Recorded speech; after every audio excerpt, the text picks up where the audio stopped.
Well, thank you so much, Allison and Dr. Fitzpatrick. That was so enlightening. I want to just do a quick check. Let me ask the audience, how many people so far have heard a new angle on this issue that you hadn't really thought of before? Awesome, cool. Well, we appreciate it. So before we get to our next panel, I would like to invite Meryl Friedman, who is Senior Director of Disability Policy Engagement at Anthem, to make some brief remarks. Meryl, welcome.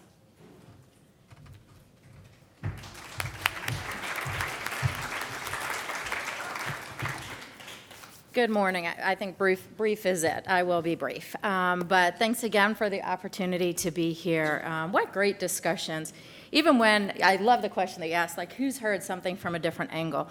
Sometimes when we have these discussions, we talk about social determinants of health, health influencers at Anthem daily, hourly. But it's great to get other people's input from a different lens, so it actually influences the way we think. So we always hear good stuff when we're here, which is why we support the Alliance. It makes good sense.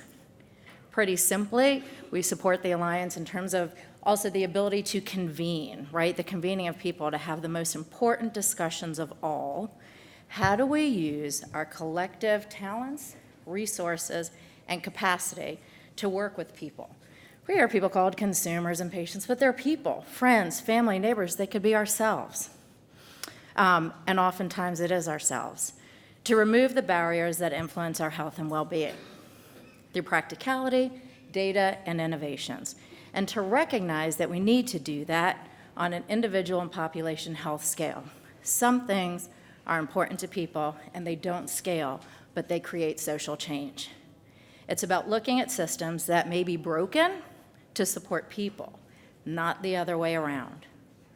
This is how we build capacity and community that's respectful and inclusive.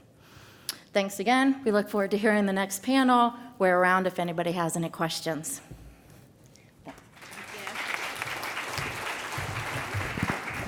Thanks so much, Meryl.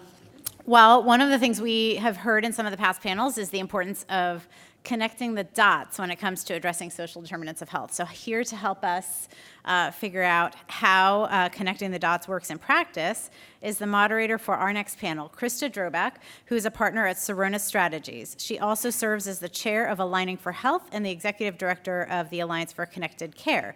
She has expertise on a broad range of state and federal issues, including Medicare, Medicaid, accountable care, commercial insurance, digital health, public health, and much more. So, Krista, here to introduce our next panel. Welcome. Thank you. I want to invite our speakers to come up on stage, and I'll make some brief introductions while we're getting settled.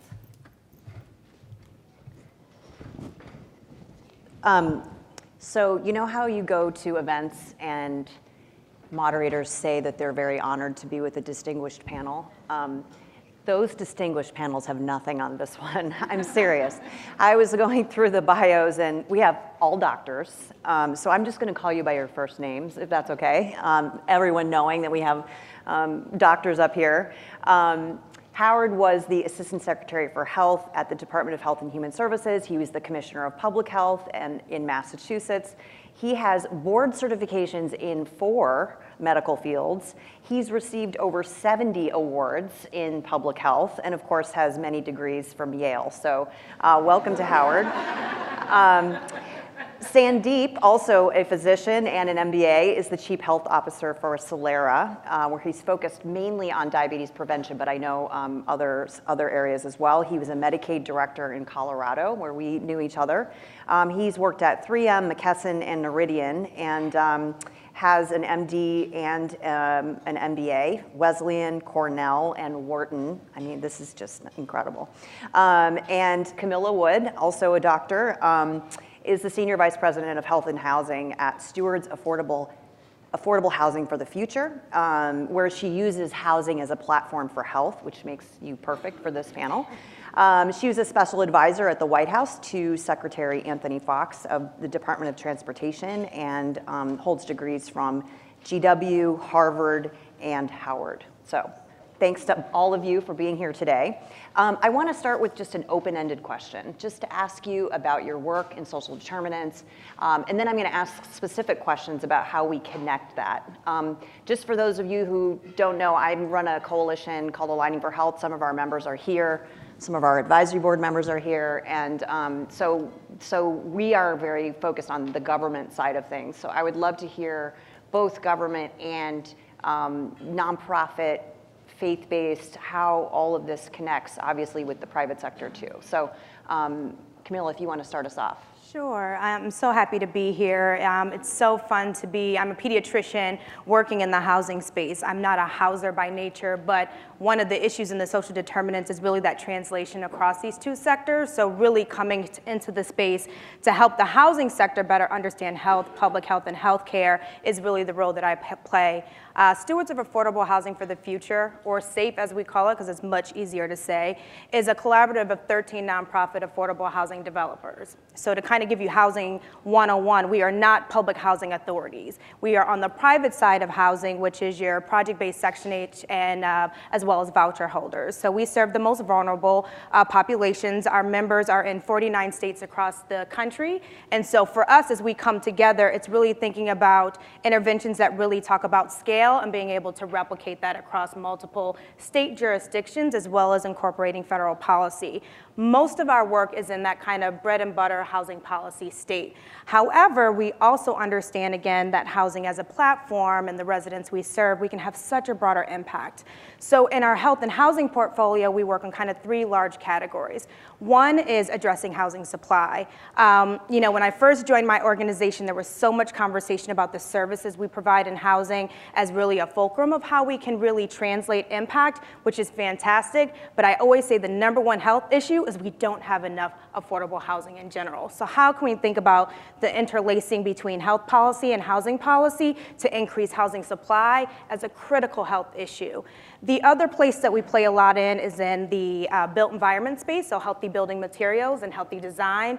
And then finally, as I mentioned, the services space. So we've done a lot of work in partnering with Medicaid MCOs and hospital and health systems around the services construct and really figuring out ways we can partner to impact the vulnerable populations we serve. So happy to talk more, but I'm really excited about the work that we do and sharing that today. Great, thank you. Sandeep? Great, good morning, thank you. Sandeep Wadhwa, I'm a geriatrician, so the other end of the spectrum. Very similar. They're very similar, and when I was the Medicaid director, I started to get more aware of the patients I see, all who are above 75, most of their unhealthy habits started before age 18. Then you learn more, these predictors of older age start in childhood. They start in the perinatal preconception area. So I feel a great bond towards my OB pediatrician colleagues.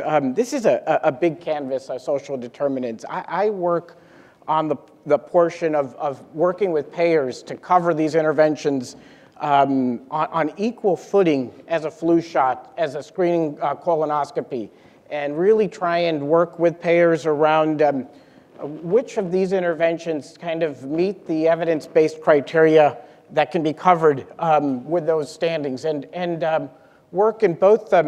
It'd be natural as a Medicaid director to work in the Medicaid space, but I spend most of my time, I'll be there in a second.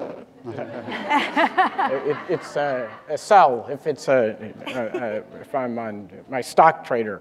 People don't do that anymore, but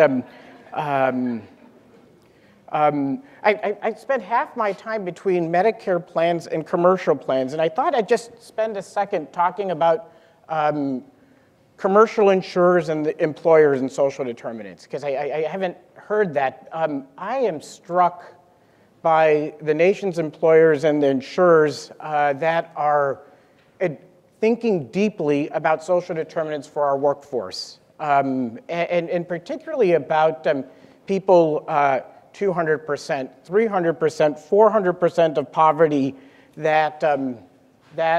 where the social determinants, whether it's food insecurity, financial literacy, are playing a big impact. And there's a lot of innovation occurring and interest in that space that I think is for many folks who work in health systems, you open up a food bank, it's oftentimes the employees who are the first to use it. And I'm hearing this not just in manufacturing, but in service sectors from government employers as well. And I make the point because I think sometimes this conversation focuses on a Medicaid only, or there's a Medicaid focus, and I think I'm seeing this extend across all age groups, all communities, and there's a lot of excitement, and I do think that there are, in this kind of area we focus on, particularly food insecurity, falls prevention, financial literacy, there's evidence that, that there's structured interventions that we can start to treat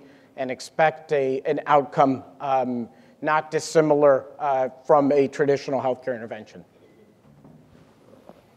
So, Krista, thank you so much, and welcome everybody. I want to thank the Alliance and Sarah for convening this really great summit. It's a tremendous group of folks, many old friends and colleagues, and I'm a former Assistant Secretary of Health from HHS, so I see many of my current and former HHS colleagues in the room, so thank you, including you, Krista, so it's great to be on the panel again. I've been reflecting this morning that my journey in the social determinants really started early in my medical training, and so we're many physicians and healthcare providers speaking today. But when you're a medical student or an intern in a busy city hospital, as I was, and you're trained in the traditional way that physicians are trained, which is focus on the biology of disease and really master that, and then you can make your patients healthy, that's how you start your medical career.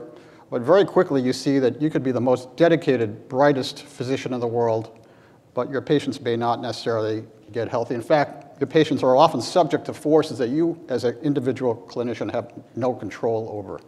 So that lesson came to me very, very early in my medical school years. You could work really hard to take care of somebody's cancer or heart disease or diabetes, but if they're a person without a home, or they don't have financial means, or they're facing discrimination, they don't have health insurance, all these forces are impacting on them. At the time, it was a source of great personal frustration for me, if I can say. But looking back, I'm very grateful because it pushed me more into policy and public health. I've had the privilege of now caring for patients for over 30 years, and I keep that perspective very much in mind. But I've been very lucky to gain this broad public health perspective, first as Massachusetts Commissioner of Public Health, 4 governors, by the way, and then also Assistant Secretary for Health. When you take the broader policy perspective, you start reflecting, first of all, on what's the goal here. And I think just about every day about the World Health Organization definition of health, which is, quote, a state of complete physical, mental, and social well-being, and not merely the absence of disease or infirmity, unquote. I love it. I love it so much I'll say it again. Quote, a state of complete physical, mental, and social well-being, and not merely the absence of disease or infirmity. So that's what we're shooting for. WHO also says that our goal is to help each person reach their highest attainable standard of health. I love that phrase too. And now that I'm back in academia, I challenge my students, are you living the highest attainable standard of health? If you are, great. But if you're not, why not, and what can we do about it? That's what public health is all about. And when you take this broad perspective, which we all do now in public health, what do we conclude? Well, we have the most expensive healthcare system in the world in the US without the outcomes to match. Everybody agrees to that, regardless of your political point of view. A lot of that has been caused by the almost sole emphasis on volume-based payments until relatively recently. There's now a shift to value-based payments, alternative payment models, that's been referred to a number of times, and that means you have to start paying attention and embrace the social determinants of health approach. I think one very important theme of this morning is how to communicate this well. I loved Dr. Thompson's use of the zip code risk. That was very helpful to me personally. The way I summarize it is that health is much more than what happens to you in a doctor's office. Health starts where people live, labor, learn, play, and pray. I made that up too, so I'll say it again. Health starts where people live, labor, learn, play, and pray. So if we take that point of view, it helps us think more about complete well-being, which is what health is all about. I, as the Assistant Secretary, got to see this play out when I oversaw Healthy People 2020, and that's a process where we brought in leaders from all the federal agencies across government to talk about health outcomes. So when you're sitting at the same table with somebody from transportation or housing or DOJ, it really makes you think about collaborating with other leaders and colleagues from across society, so that's very, very important. And now, right now, in my post back in academia, there are 4 quick areas I want to mention. One is anchor institutions that's been mentioned earlier, some 43 of them identified by the Democracy Collaborative. And I think one conversation I want to have more of starting now is the motivations for institutions to get into this space. One is money, which has been raised. We just can't keep spending this amount of money because we don't have it first as a society, and then the outcomes are not there, and the disparities are bad and getting worse, and life expectancy in our country actually is going down, so that concerns everyone. But also institutions want to be known as good community members and good leaders, and anchor institutions see that their future, their business future, is investing in their own communities as a form of enlightened self-interest. So I can say more about that. The second area that we're very excited about at Harvard is we have a grant from Robert Wood Johnson Foundation to bring the worlds of private business and public health closer together, which is a brand new area. It's very exciting. It's a lot of work, but we're trying to bring together examples of business leaders who have contributed to social determinants of health.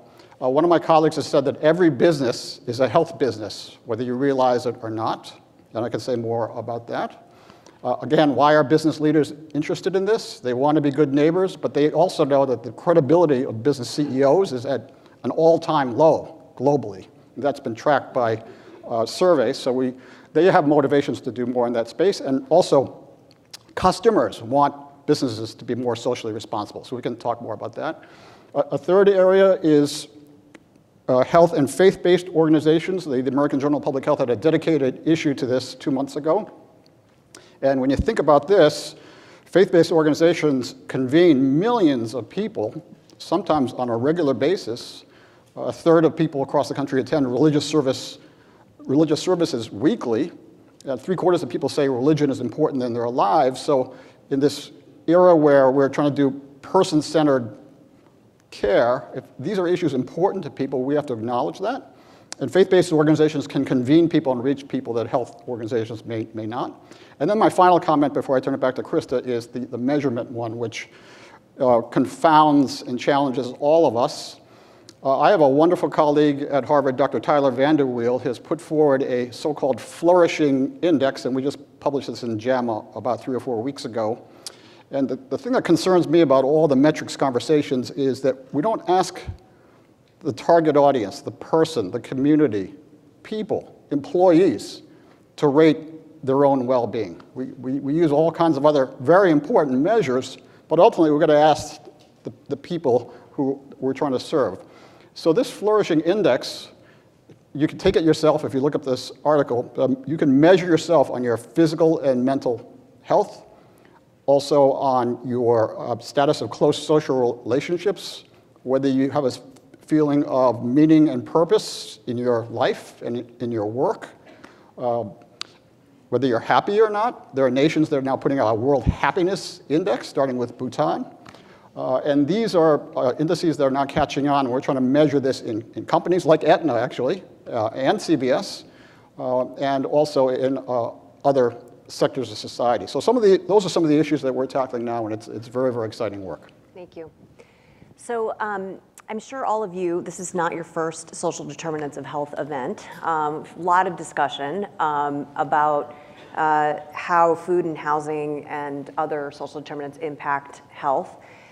I want to ask 2 questions that are really brass tacks. Like, if someone wants to approach this issue, some really concrete communications and strategic advice for them. So my first question is, working cross sectors really hard. You speak different languages. My own experience with trying to talk to housing people has been clumsy.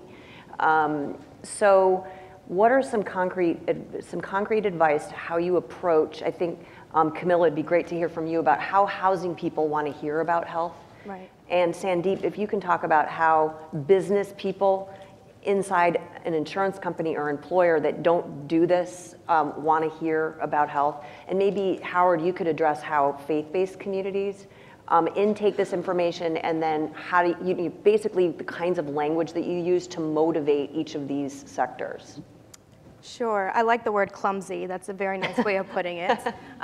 You know, I would say housers really, from a health perspective, are following where healthcare is going, right? So for our members, their first crack at really trying to dive into this was partnering with Medicaid managed care organizations. And that's because around the Affordable Care Act, there was all these rumblings of cost savings and how they can get involved. And that cost savings piece was really important to them because for affordable housers or in affordable housing, paying for services is very, very challenging. In fact, it's often not incorporated into the operational costs. Building affordable housing is very complicated from a financial perspective, but if you really want to layer on these services to really help folks, it's incredibly challenging. So they saw this opportunity in healthcare where, well, if the health systems are trying to find ways to save money on health outcomes and healthcare utilization, how can we play a role in that? And how can potentially we share some of these cost savings so that it would incentivize some money back into housing to kind of support these services where healthcare entities and housing entities were coming together. We partnered with 3 different Medicaid managed care organizations across the country, one in Georgia, one in Colorado, and the 3rd in Pittsburgh. And there were a lot of challenges in making that happen. I will say that where I've tried to coach housers is we can't come to healthcare saying, well, where's the money? Right? Like, we want the money, we need the money. And that has been sometimes a challenge because there is this financial tension that they have where they understand the resident is often the patient in the hospital and health system, and they're trying to figure out how we can work together around this financial model, but also improving outcomes in a really holistic way. So the healthcare system, the way it drives its kind of financial incentives around that really pulls housers in a way and saying, from a services perspective, how we can really draw together. I think another kind of intersection where housing and healthcare have been trying to come together is kind of around that housing supply issue I was saying before. We are working on an initiative to try to figure out how we can get hospitals and health systems to begin to think about the capital that they have from investing into communities, not just on the services side, but in the actual brick and mortar housing supply side. And what does that actually mean? And that's a much longer conversation. It's much more complicated. It's thinking about community benefit in a different way, not just how do you invest those community benefit dollars in services, but can you use that for infrastructure investment? And so these are the areas where we've really tried to come together, and the housers try to keep their finger on the pulse of all of these things and figuring out ways, are there synergies around that? Again, thinking about the population that they're serving and where healthcare is serving, particularly for Medicaid beneficiaries and vulnerable populations, to come together around those specific issues. So those are just some examples on how we've come together with health systems on that. Thank you. Thanks, Krista. I'd say 80% of our conversations with businesses and health plans don't focus on ROI. 20% do, and but a lot of the conversation is around what's the expected outcome. Not so much what's the expected savings, but what's the expected outcome. Are you measurably convince me you're going to make a difference in whatever the particular social determinant is around food insecurity or decreasing falls or financial literacy, and that may surprise folks. So there's different reasons to make decisions to do social determinants than cost savings. Most of healthcare isn't subject to a cost savings analysis. We spend trillions on without a savings expectation. At best, we have an expectation that things are cost effective. And so I think folks there's a lot of folks thinking about this from a outcome point of view and really trying to convince themselves from a business point of view that you're going to reach the outcome. On the buy side, just one quick comment, Krista, on the For the community organizations, I think they're big. The two cultural pieces that I think we're working with them on is sustainable financing from payers, and that this isn't just a health plan referral into an already underfunded system. That if health plans or employers expect a reasonable expectation to improve a health outcome, they should pay for it. And so that's a conversation on the health plan, on the community organization, is that they should be negotiating and advocating for payment, but there's a purse strings issue. And the purse strings are just so different between a lot of the CBOs we work with that are largely grant-funded or donation, and that's their whole culture is speaking to their payment sources, and you move over to an insurance framework and program integrity, data security, privacy, that eligibility. There's a different framework in healthcare that services are to be for people who are eligible for those services at an individual level. That's not the way most CBOs organize. They serve a community. They're not tracking whether you're a part of this plan. So that crossing of the chasm, those two cultures between, that I kind of think of as what comes with the dollars, that you don't get the dollars for free.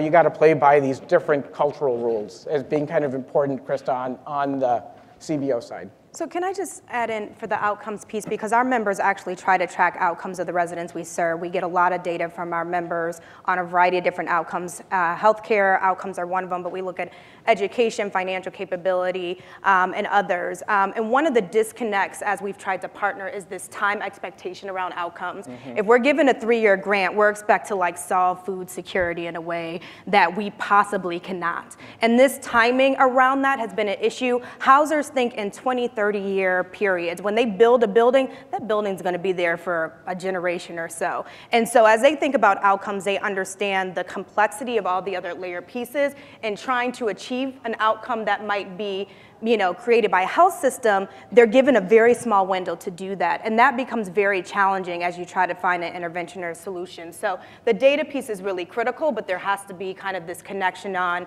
the timing and what your expectations are and the complexities of being able to do that. And that's come up a lot with our members.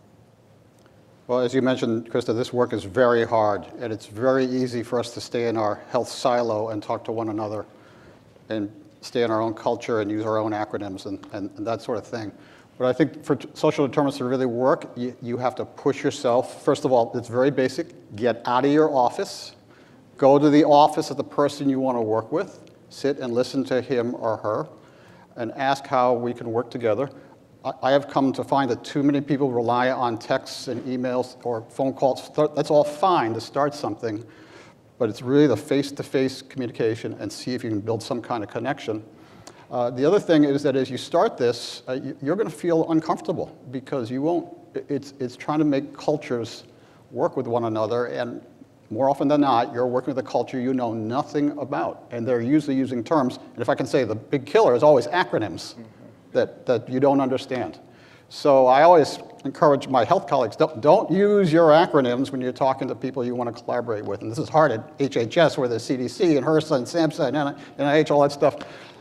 In transportation and in housing and all, they have their own acronyms too. So go to their office, ask how we can work together, and start by asking them what's important to them, and then see if you can merge some of your interests there. And then I think if you take the definition of health, this broad definition of complete well-being, whatever they say, because they're usually trying to do something meaningful long-term with their efforts, you say, you know what, you may not realize this, but that's public health. It's complete well-being. So that's the strategy we try to use when we work with business partners, with faith-based organizations. If you have spiritual well-being, that's a very important part of public health. I often reflect that we all have a sense of calling and vocation in our work. That's why many of us are doing this and not something else. And if you share that, you can connect with somebody that you may not otherwise reach. So those are some of the themes we try to use and I try to encourage my students to do. You've reminded me of a funny story on culture, actually. I don't know if anyone, I'm sure many of you have been here to the JP Morgan Healthcare Investment Conference in San Francisco, where basically it's like a lot of very rich, important men in black suits running around making deals. And for the first time, they had a Medicaid session there 2 years ago. And I was like, oh, this will be interesting. So I looked at the address. I don't know San Francisco. I get in the cab, give him the address, and he takes me to this neighborhood. I'm like, this can't be right. And so I get out of the cab, and I just think, this can't be right. So they held the Medicaid session in a food pantry in a low-income neighborhood in San Francisco. And it was such a great, it was a great metaphor for what we all need to do in trying to understand the populations that we're serving. So it had its intended effect, which was to really make people realize this isn't some esoteric deal that we're making. Like, we're talking about 75 million people who have some insecurities in their lives, and it was a good way to help people understand that.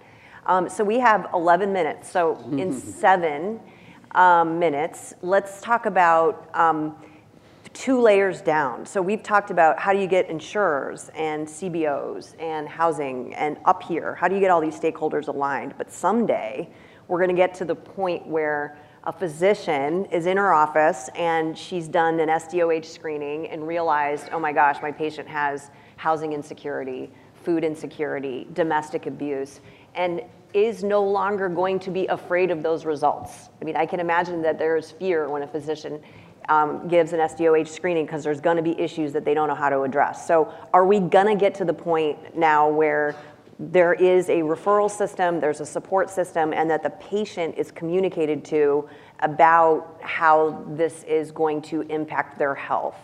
And so I guess my main question is, does that happen today? And how far away from it if it doesn't happen? You know, so I still practice part-time as a part of my role, and I've recently moved from DC to San Francisco to New York, so have been playing in multiple health systems. I've worked mostly in a safety net healthcare system here in DC in Ward 8, but most recently also worked in Kaiser, which is very, very different. And so to the extent that, you know, healthcare themselves are really thinking about screening these things, I think it's very critical. I think we have a long way to go. When I'm in my clinical world and I'm not thinking about housing, I have so much on my plate that I have to screen for, particularly as a pediatrician. There's a lot of different things that we're really called to address, but I think these pieces always come up in the room. So even if when I wasn't formally screening for them, it came up as a part of the conversation. And so there's an understanding that whether or not you screen for them formally, I think as a good primary care provider, these issues come up if you have a good rapport with your patient. I have been told more information about housing, transportation, the criminal justice system than I have oftentimes about asthma or diabetes or some health issues. So those conversations are happening. We just need to figure out a very structured way in which we can screen and being able to address. I think the addressing part is a challenge because I think if your hospital or health system doesn't have the infrastructure to figure out how do you connect folks to the right services, I think that's such a key element to that. I think, again, different health systems do it better than others, and we have a ways to go. But this definitely is on the cusp of where we're going and really being able to impact that. The one kind of tangent that I will say is that one of the challenging things I find in doing this work is that we are functioning in dysfunctional systems and very oppressive systems. And these systems, I no longer say are broken. Many of them are doing exactly what they are supposed to do. If you think about housing in particular, housing policy has really segregated communities and resulted in where you live now determines your health. So at some point, we also have to rise up. I know we were talking about on the clinical side, but understanding that as healthcare, we can't boil the ocean and address everything, but at some point, we will not be effective in our outcomes if we don't continue to push on these system-level levers that are oppressing people on a daily basis and then wondering why Ms. Jones still won't go get her medication. I think we've talked a little bit about this. This is a systems issue, and so that's not to mean it's more complicated in a way that we can't address it, but I think that acknowledgement is such a huge part of equity and really trying to improve the outcomes that we're trying to achieve. And if we don't continue to fold that into the lens and how we do this work, I don't think we will ever really utilize social determinant of health screens in a way that we're really going to push the needle. So it's really important to take that into consideration. Sandeep? Great, thank you. In terms of how we're engaging the providers to kind of be part of this, just two thoughts, which is we've largely aggregated many of the provider groups in this country. They speak in organizations, and so one of the benefits of that aggregation is we're seeing that they can mine their data for social determinants referrals, and that you don't have to rely on only thinking about this from a at the point of care referral. And so we're working with a lot of health systems that are using the EMR not for billing and as a defense against a lawsuit, but to identify people at risk and then use population health approaches to outreach. And you can do things in batch now. So and while we work to kind of integrate with the EMR and do point of care, I think there are population health data analysts speaking to data analysts and making things happen right now. That's really exciting. The other point I'd make is, when I was a Medicaid director, there were 44 different provider types. And so, physicians and hospitals would get all the press. They kind of didn't really have as much muscle. Well, the hospitals did. But I want to just point out on the social determinants, dentists and pharmacists, other types of providers are leaning into social determinants. They have been really impressed with how fast and agile and interested other members of our provider community are engaging with recognizing and wanting to act on health status in some of these non-traditional ways. Thanks. So as a physician who's married to a physician whose daughter is a physician, I am very sympathetic with the status of clinicians these days. They are a very overwhelmed group, and they get asked to do more and more and more. So we want all clinicians to be more engaged in the social determinants discussion and in screening social needs. But I think the solution is what my colleagues have already mentioned, which is, can the clinician do the initial screening, which is very short, and then turn it over to some team in a system that provides the patient or the client with the services they need. And that's where the team-based approach and care coordination, all the themes of accountable care organizations comes into play. And then I'm sure many of you here know about the so-called accountable health communities model that's being pushed forward by the CMS Innovation Center. I'm very excited by that work, and I think some of my colleagues from that effort are here. So the more we have team-based approaches to care, coordinated care, a population point of view, measuring outcomes, where let's say the primary care physician or the lead provider can ask the initial question, but doesn't have to do everything. Because if we put it on them, they're going to feel more overwhelmed than they already are. We're very concerned about the physician burnout discussions that are going on in the country right now. And so building better systems is, I think, the way to go, and that's what my colleagues have already emphasized. Thank you. Okay, sorry, folks, we only have time for one question. Better be a good one. The pressure's on.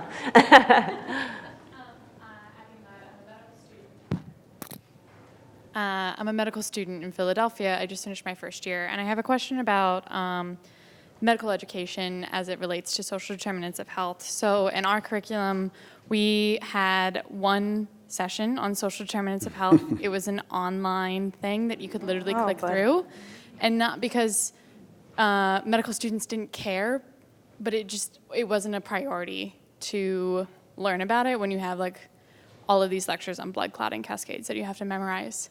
So to your point, when you were talking about physician burnout, and when you go into the clinics and you see forces that are outside of your control and feeling powerless to address it, do you think that incorporating social determinants of health into our education would empower us to overcome that and maybe not feel so powerless? And if you think that's related to physician burnout?